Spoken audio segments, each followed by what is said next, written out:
hormat pada orang tua, menyayangi binatang, rajin ke sekolah minggu, selalu giat belajar, tidak membedakan orang, semua dijadikan sahabat, dipercaya oleh guru-guru di sekolah. Kiki dan Didi, sahabat yang baik, gembira menolong siapapun, membela yang lemah, menegur yang salah.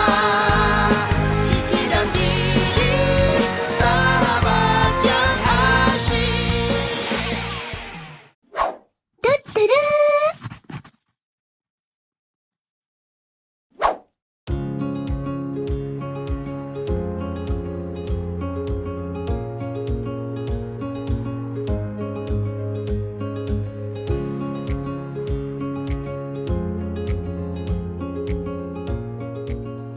Kiki, tadi aku lihat ada beberapa murid dihukum Ibu Mida. Mereka harus membersihkan taman sekolah sebelum pulang. Hah? Kenapa? Aku tadi dengar Pak Satpam bilang, saat jam istirahat, mereka memanjat pagar sekolah biar bisa beli jajanan di luar. Astaga, kan itu dilarang. Menurut peraturan sekolah, kita nggak boleh keluar dari area sekolah selama jam sekolah, apalagi untuk beli jajan. Iya, tapi kayaknya mereka nekat. Padahal ada kantin sekolah. Aduh, kenapa sih demi jajanan mereka melanggar aturan, kan jadi kena hukuman. Mungkin ada jajanan yang lebih menarik di luar sekolah. Tapi belum tentu sehat kan? Aku sih nggak mau. Nggak mau jajan di luar sekolah atau nggak mau manjat pagar? Dua-duanya, Ki. Aku nggak mau jajan sembarangan dan nggak mau keluar sekolah sembarangan. Iya Di, kita harus taat aturan. Kalau nggak taat aturan, kita sendiri yang rugi.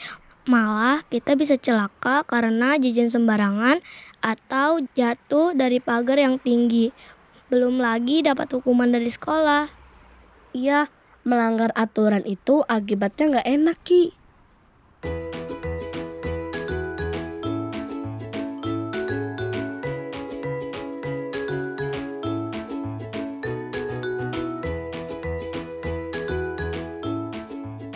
Anak-anak, Ibu punya pengumuman penting. Kemarin ada beberapa murid yang melanggar peraturan sekolah. Mereka memanjat pagar dan keluar dari area sekolah di jam belajar. Apa kalian tahu, keluar dari area sekolah di jam belajar itu dilarang? Tahu Bu? Iya, Bu, kami tahu. Ibu rasa semua murid tahu bahwa keluar dari area sekolah di jam belajar itu dilarang, apalagi dengan cara memanjat pagar.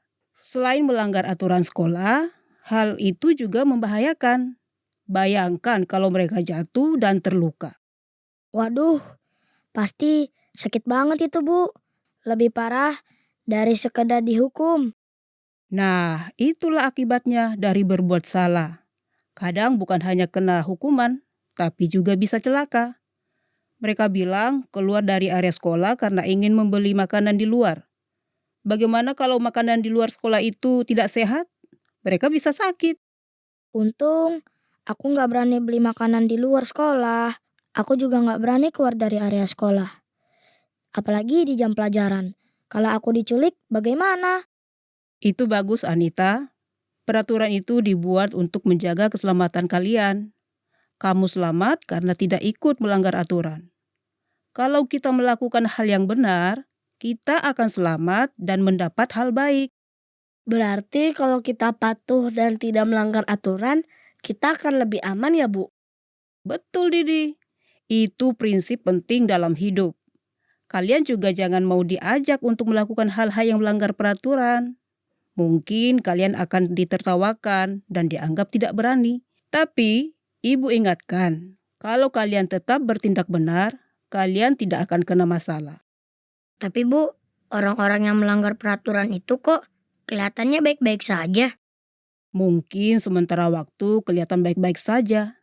Tapi suatu saat, kesalahan akan membawa akibat. Lihat saja murid-murid yang dihukum karena memanjat pagar. Mereka dihukum. Besok-besok mereka pasti akan berpikir 2 kali sebelum melanggar aturan lagi. Saya nggak mau dihukum. Saya mau patuh. Bagus, Anita. Sebenarnya, hukuman atau sanksi itu diberikan untuk mendidik kita dan membuat kita menyadari akibat dari kesalahan yang kita perbuat. Tapi kalau kita patuh, ada hadiahnya juga, Bu. Tentu, Bandi. Mungkin bukan hadiah berupa barang, tetapi kalau kita berbuat benar, kita sendiri yang akan merasakan kebaikan. Sebenarnya, meskipun nggak dapat hadiah, nggak melanggar peraturan itu memang lebih enak. Kita tidak mendapat hukuman. Aku sudah bosan dapat hukuman. Nah, Ibu mau memberikan satu ilustrasi dari kisah Alkitab. Mungkin Pak Tino juga sudah pernah mengajarkan kepada kalian. Kalian tentu tahu kisah Nuh kan? Iya, Bu. Nuh mendapat perintah dari Tuhan untuk membuat bahtera. Betul, Kiki. Pada zaman Nuh, banyak orang yang hidup dalam kejahatan dan tidak taat kepada Tuhan.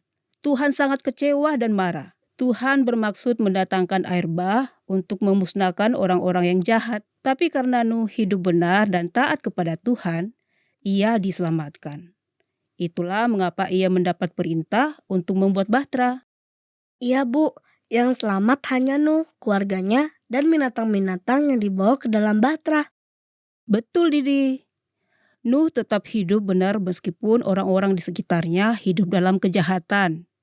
Karena itu, Nuh diselamatkan. Dari kisah ini, kita bisa belajar bahwa yang taat diselamatkan, sedangkan yang tidak taat akan binasa. Itu menunjukkan betapa pentingnya hidup dalam ketaatan. Kalau dulu untuk menghukum orang yang tidak taat, Tuhan mendatangkan air bah. Sekarang tidak kan, Bu?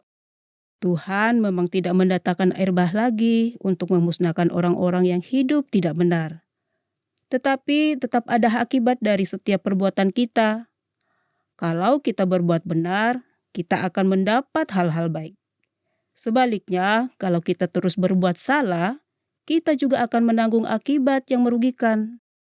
Aku mau menjadi seperti Nuh. Tapi aku belum bisa bikin bahtera, Bu. Tidak perlu membuat bahtera, Bandi.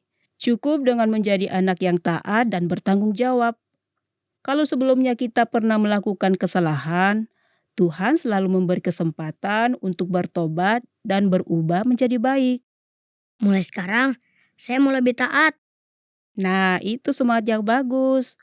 Ibu senang mendengarnya. Kita harus saling mengingatkan untuk berbuat benar. Jangan saling mengajak berbuat salah, ya. Kita harus tetap berbuat baik dan tidak mudah terpengaruh oleh lingkungan yang mengajak kita untuk bersikap buruk. Iya, Bu. Baik Bu, Sekarang, ayo kita mulai pelajaran kita.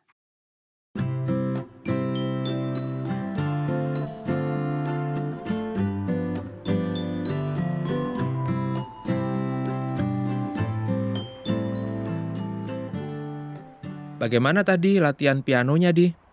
latihannya asik Pak. Kami belajar lagu baru. Syukurlah kalau kamu menikmati bermain piano. Iya Pak, Didi senang kok. Lihat, Di. Hari ini jalanan ramai sekali. Bayangkan kalau para pengguna jalan ini nggak mengikuti peraturan lalu lintas dan mengemudi sesuka hati. Pasti kacau kan? Iya Pak, untungnya ada peraturan lalu lintas. Jadi orang-orang nggak mengemudi sembarangan. Sayangnya, meskipun ada peraturan lalu lintas, masih ada loh yang tidak taat. Mereka ini bisa mengakibatkan kecelakaan lalu lintas. Bukan hanya membahayakan diri sendiri, mereka juga membahayakan orang lain.